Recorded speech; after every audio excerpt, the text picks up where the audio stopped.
మాట్లాడతాం మీతో. మరో కాల్ తీసుకుందాం. శ్రీకాకుళం నుంచి లింగరాజు గారు. సార్ నమస్తే. నమస్తే, చెప్పండి చెప్పండి సార్. హలో చెప్పండి సార్. ఇప్పుడు ఉగాది కానుక ప్రకటించిపోతే ఎన్జిఓలు ఫర్దర్ ఏం చేయగలరు? ఒకటో పాయింట్. ఓకే. రెండో పాయింట్, ఏమైనా సరే 100% సక్సెస్ అవుతుందా రేపటికి ప్రకటనకి? మూడో పాయింట్, మరి ఎవరి వల్ల గద్దె ఎక్కించాము మేమందరం కలిసి? నాలుగో పాయింట్, ఏ మాత్రం కూడా అవగాహన లేకపోవడం ఏంటండి డిప్యూటీ కానీ లోకేష్ గారు కానీ ఆ తర్వాత సీఎం గారికి కానీ. ఓకే, ఏం సార్ మీ అభిప్రాయం ఏంటి చెప్పండి సార్. సార్ ముందుగా లింగరాజు గారు, మీరు స్కూల్లో అంటే ఒక టీచర్గా రిటైర్డ్ అయ్యారు కదా? అవును. ప్రధానంగా ఇప్పుడు ఏదైతే తాజాగా హైకోర్టు ఇచ్చినటువంటి ఒక జడ్జిమెంట్ అనాలి దీన్ని, 3 నెలల్లోగా రాష్ట్ర ప్రభుత్వంలో పదవీ విరమణ చేసినటువంటి ఉద్యోగుల తాలూకు రిటైర్ బెనిఫిట్స్ అన్నీ కూడా బకాయిలు చెల్లించాలి 3 నెలల్లోగా. ఇది ప్రధానమైనటువంటి అంశం సార్. దీనికి సంబంధించి అంటే మీ యొక్క ఫ్యామిలీ అనే చెప్పాలి, ఎందుకంటే దీంట్లో దాదాపుగా 14 మంది కలిపి ఒక రిట్ పిటిషన్ వేస్తే ఆ 14 మందిలో 12 మంది ఎడ్యుకేషన్ డిపార్ట్మెంట్ నుంచే ఉన్నారు దాదాపుగా. అంటే ఈ 14 మంది మాత్రమే కాదు, దాదాపుగా 14,000 మంది ఉండొచ్చు, లేదంటే 1,40,000 మంది ఉండొచ్చు రిటైర్డ్ అయినటువంటి ఉద్యోగులు. వారందరికీ వర్తించేటువంటి సందర్భం. కానీ ఇక్కడ ఏదైతే హైకోర్టు ఇచ్చినటువంటి ఈ యొక్క జడ్జిమెంట్ ఉందో దానిని ఇంప్లిమెంట్ చేస్తుందా లేదా అనేది ఇక్కడ ముఖ్యమైనటువంటి పాయింట్. దీన్ని నిలబెట్టుకోవడానికి, దీన్ని అమలు చేయడానికి ఉద్యోగ సంఘ నేతలు కూడా ఇప్పుడు కీలకమైనటువంటి పాత్ర పోషించాల్సినటువంటి అవసరం చాలా ఉంది. అవును.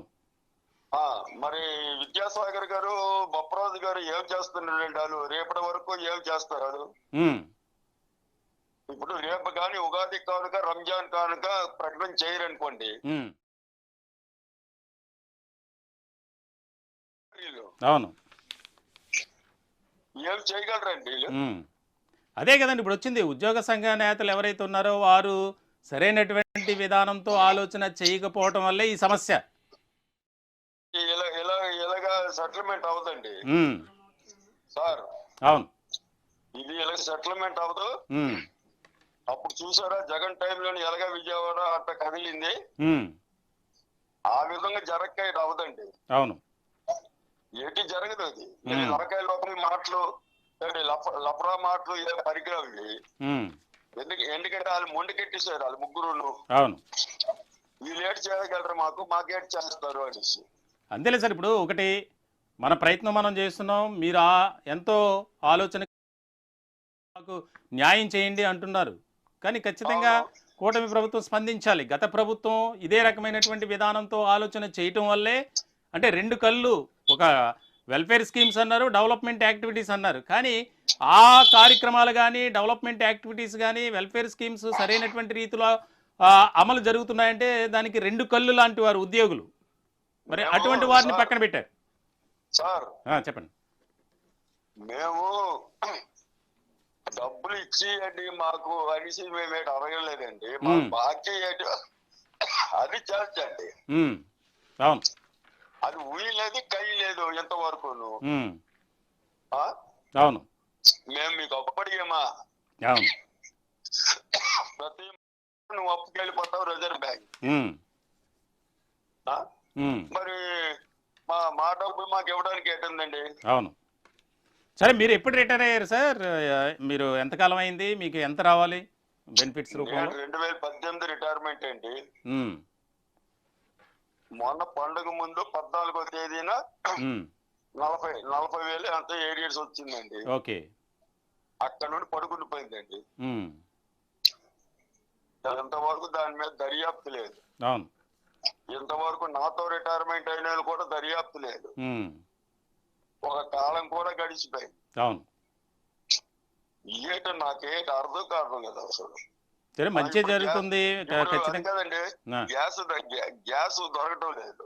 అవును, గ్యాస్ పెరిగిపోయింది. అవును, పప్పులు పెరిగిపోయాయి, నూనెలు పెరిగిపోయాయి, సబ్బులు పెరిగిపోయాయి. అవును. యువతలు మెడికల్ కి ఇవ్వాలి, యువతలు డాక్టరేట్ ఇది అరువు ఇస్తాడా? ఇవ్వడుగా. మెడికల్ షాప్ అరువు ఇస్తాడా? ఎవరు? మరి ఇంక అందరూ పడిపోమంటారండి మాకు. ఆ మాత్రం తెలియదండి వాళ్ళ ముగ్గురికి. అవును, తెలుసుకోవాలి. మరి తెలుసుకోవాలి, ఖచ్చితంగా మీకు న్యాయం చేసే విధంగా చర్యలు తీసుకోవాలి. ఒక కార్యాచరణ అనేది రూపొందించాల్సినటువంటి అవసరం ఉంది. లింగరాజు గారు, ఏదేమైనప్పటికీ మీరు కాల్ చేసి మీ అభిప్రాయం తెలియజేశారు. ప్రత్యేకమైనటువంటి ధన్యవాదాలు. నెంబర్ 1 న్యూస్ తరపున మీ పక్షాన మేము నిలబడి ఖచ్చితంగా మేము అదే ఉద్దేశంతోనే జనవరి 25వ తేదీన రిటైర్డ్ ఉద్యోగుల ఆత్మీయ సమావేశాన్ని నిర్వహించడం జరిగింది. అలాగే ఫిబ్రవరి 8వ తేదీన కాంట్రాక్టర్ నర్సింగ్ ఉద్యోగుల సమస్యలపై వారు కూడా ఎంతో ఆవేదన వ్యక్తం చేస్తున్నటువంటి పరిస్థితి. ఎంతో కాలం నుంచి పనిచేస్తున్నారు, వారికి సరైనటువంటి సౌకర్యాలు లేవు.